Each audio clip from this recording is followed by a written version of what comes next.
you doing everyone? Dan Guitar here. I hope you're having a lovely day. Today I wanted to talk to you about the idea of changing chords, which if you're a beginner who's learned a few basic chords already, is the next step in terms of being able to play songs correctly and other things on the guitar. So it's a really important process, and it's important that you're shown the right way, so without the frustration and overwhelm that often comes when we're learning to change chords in time to a beat.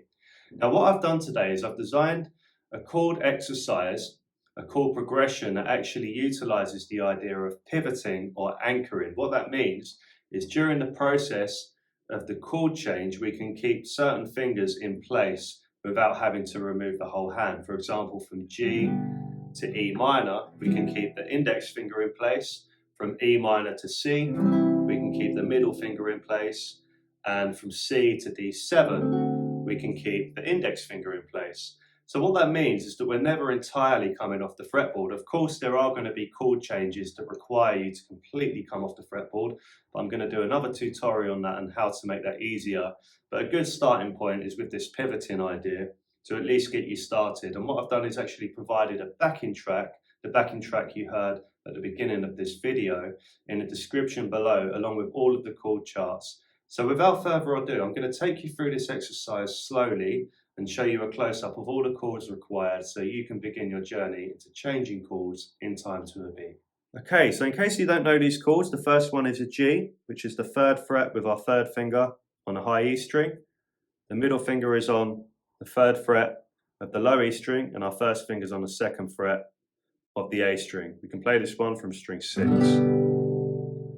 The E minor chord is the 1st finger on the 2nd fret of the A string and the middle finger on the 2nd fret of the D string, again playing from string 6. For C, we place our 1st finger on the 1st fret of the B string, our middle finger on the 2nd fret of the D string, and our 3rd finger on the 3rd fret of the A string, playing this one from string 5. And then lastly, at D7, we place our 1st finger on the 1st fret of the B string, middle finger on the 2nd fret of the G string, and our 3rd finger on the 2nd fret of the E string. Play this one from string 4. So there's pivoting points for each of these chords, meaning we can keep at least one finger in place between each chord change. So again, watching slowly, so we've got G to E minor, keeping our 1st finger in place. From E minor to C, keeping our middle finger in place, and from C to D7, keeping our 1st finger in place. So a good thing to do with chord changes when you're learning them is to, from any progression, is to practice the movements just with the left hand. Practicing the movements just with the left hand enables you to focus in on the actual chord change itself and really zone in on the movements of the fretting hand. So do this for a couple of minutes. It's a really good exercise to warm your left hand up. Okay, so I'm now going to explain the exercise that's applied to the backing track provided in the description below. Don't forget you've also got a PDF to the chord charts as well. Basically what we do, we're going to run through this exercise together in a second, but we spend 4 beats on each chord. So for each chord we strum on beat 1 and then we let it ring for 4 beats. But during that time you can be getting your fingers ready for the next chord. So for example, if we have G, we play on beat 1, 2, 3, 4, 1, 2, 3, 4, change, 2, 3, 4, change, 2, 3, 4, change, 2, 3, 4. So we're now going to run through this together.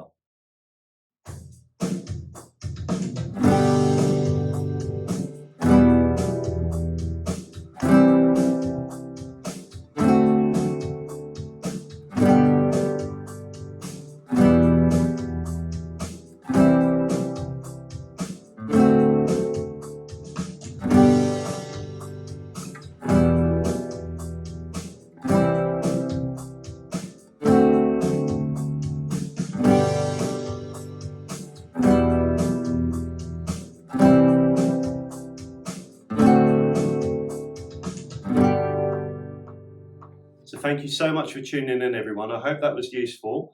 If you like this tutorial, don't forget to hit the subscribe button because I'm going to be making many more tutorials like this including another tutorial on changing chords in time to a beat. And next time we'll be going deeper into how to change chords that don't actually allow the idea of a pivoting point where we have to completely remove our hand. But I'll make that as easy as possible and give you top tips on that. As always, have a lovely day, and I look forward to seeing you again soon.